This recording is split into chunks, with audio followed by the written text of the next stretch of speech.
You were supposed to play in Paris last Sunday.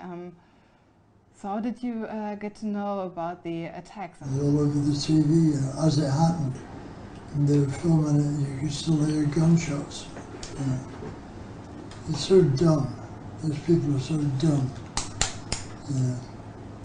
What for? They think it's going to be a heroic thing. Kill innocent people, you know. Assholes. Cowards, you know.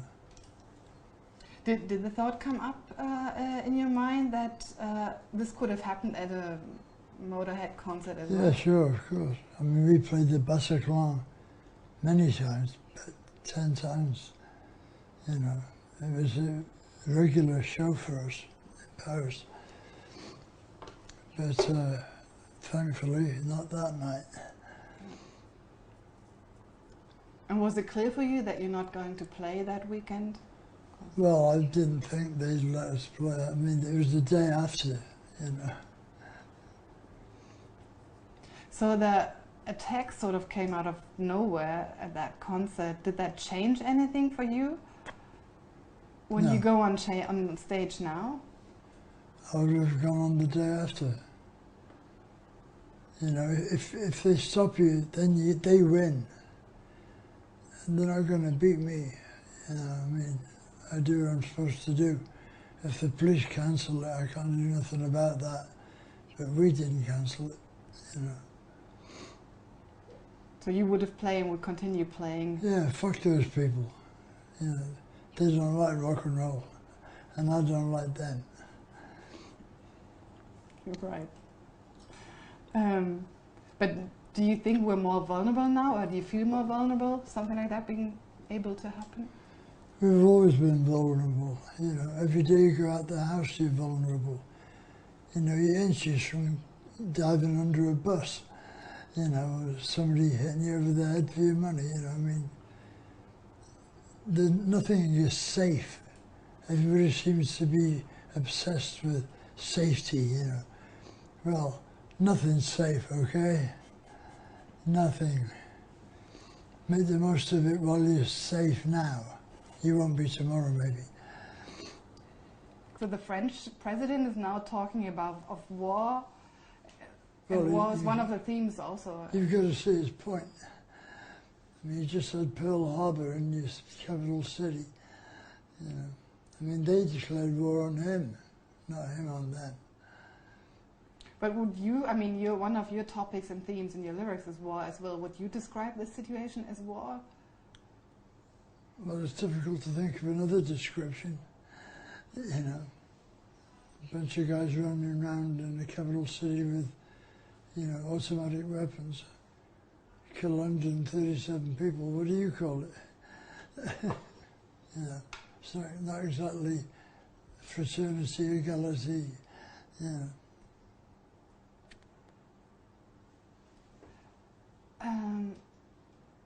You also lost a former band member last week. Does that make you... He's the second one. First Wurzel and now Phil. Yeah, it knocks you back a bit, you know. I mean, I know Phil, it feels like all my life, you know. It's not, but it felt like it, you know. And he was a real character, you know, he was a real nutcase. And I do admire that in a person. But I think he lost the will to live, you know, because he was doing a lot of the wrong drugs and living with the wrong people, and it finally caught up. Would you say you always used the right drugs? No, but it's like, you know, it was too much for his constitution, you know. So far, I've survived it, because I invented it, more or less. It's your 40th year with Motorhead. Did you ever think you would get this far? No, you don't think like that when you're beginning a band, you know, you just want to play with some other guys and see what happens, you know. You look about a year into the future, that's about it. I mean, 40 years is a joke, yeah. It's ridiculous. I have no idea what I'm supposed to do now. Yeah. Did you ever, if you knew it would go on that long, would you have stick to the name, or do you still would have chosen the name? No, Motorhead's all right. It's a good name. All the best band names are one word.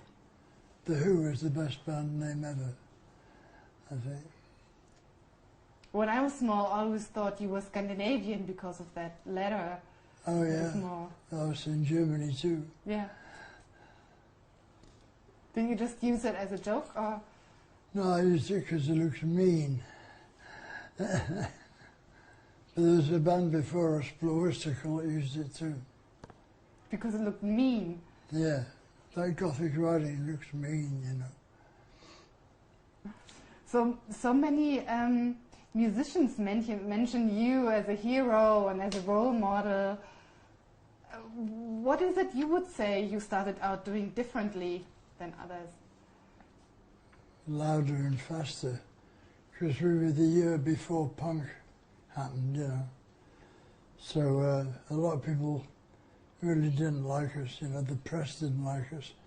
They gave us 6 months to live, Motorhead. So fuck them. They're all gone and I'm still here.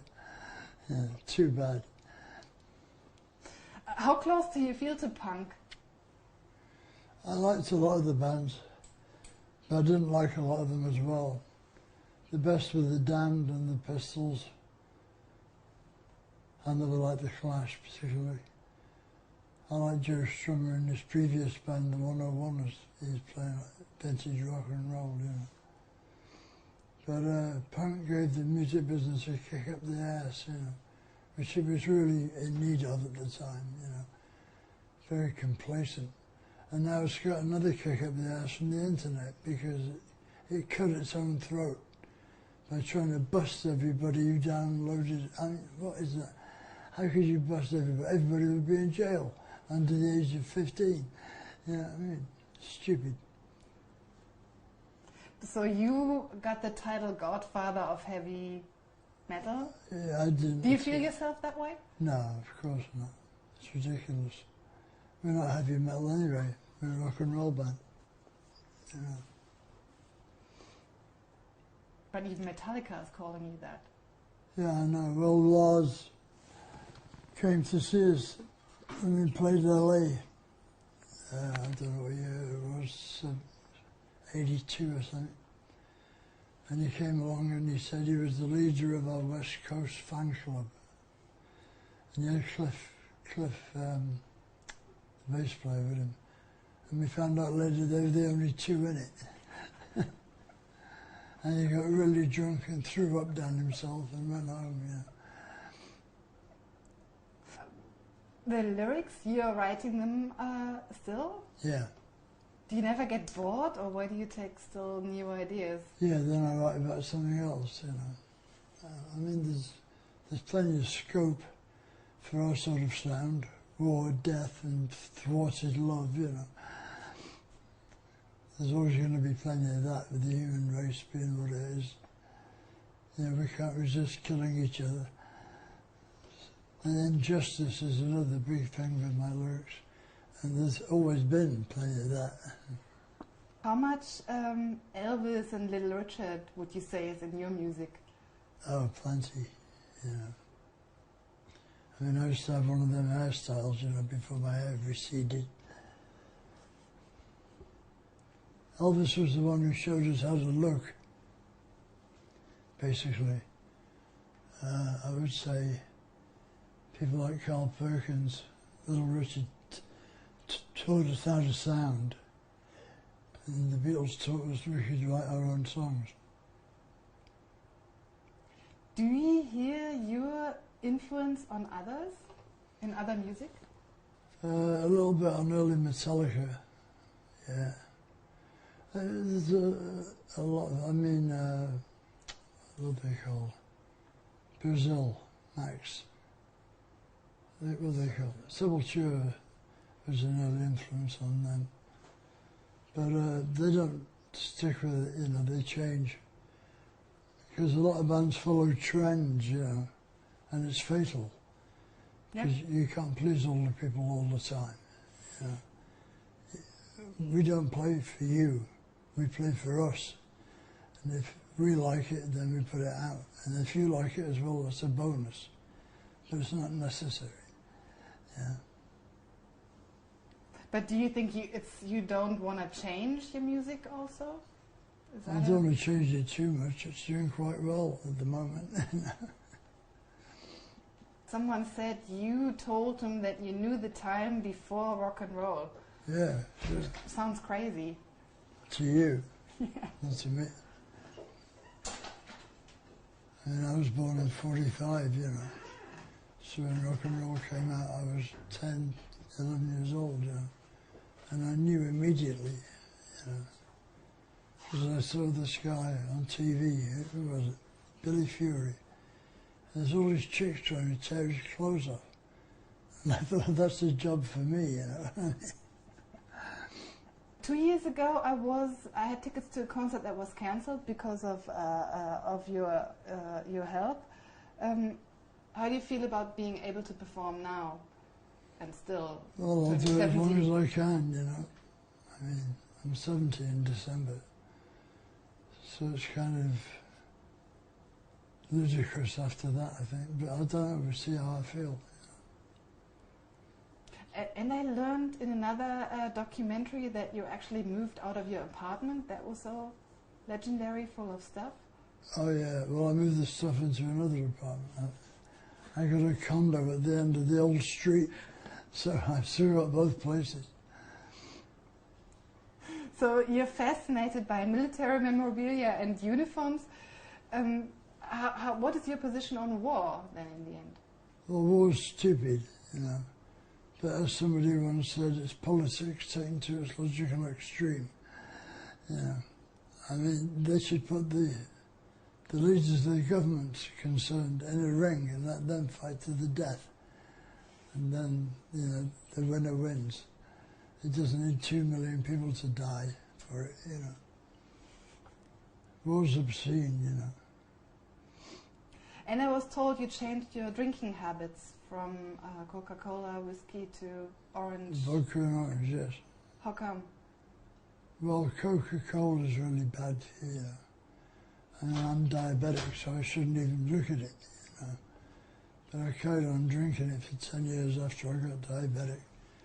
But it was too much, you know, too much sugar.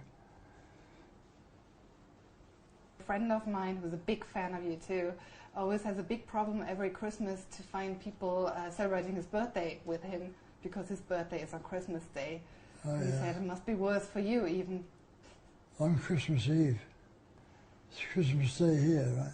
Yeah, 24th. And even your own parents only give you one present for the two things, you know. Even your parents, you know, you'd think. Did you ever regret not getting married? No. Kind of I almost did a couple of times, but I never found a woman that could stop me looking at all the other women. So I'm not going to be false, you know. I'm not going to get married and run around. I think if you get married, you should be fucking married, you know. That's the story. I could never do that. Right.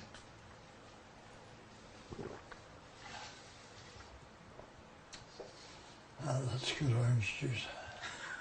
Is it good orange juice? Oh, yeah. Almost perfect. Except for the orange taste. Are you sometimes surprised, or do you find it surprising that you're still able to perform given the amount of drugs and alcohol you consumed in your life? No, just lucky.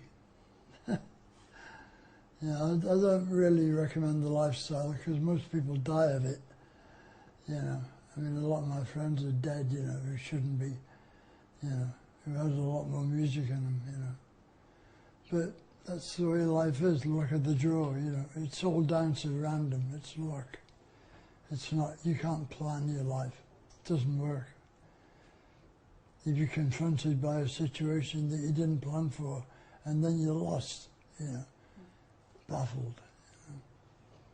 So you might as well be ready for anything.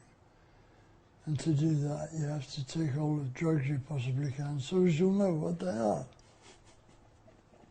Would you always continue performing? Or have you ever think... well, after death, no. I have to stop then, I think. But you never know, I could haunt somewhere.